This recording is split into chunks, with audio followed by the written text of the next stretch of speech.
Hey, how you doing? It's Garage Door Mike.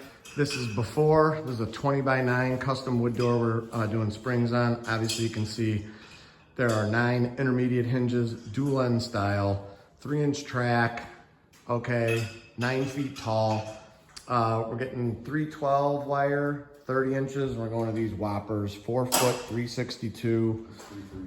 And all 4 are getting changed. We're also putting extra screws in every single one of these hinges. There's a bunch of stripped ones. We're doing cables, lube and oil, and the whole enchilada. So there will be part 2 for all your custom wood garage door needs. Innovative 630-271-9343, www.innovativedoor.com. Like us on Facebook. We'll like you.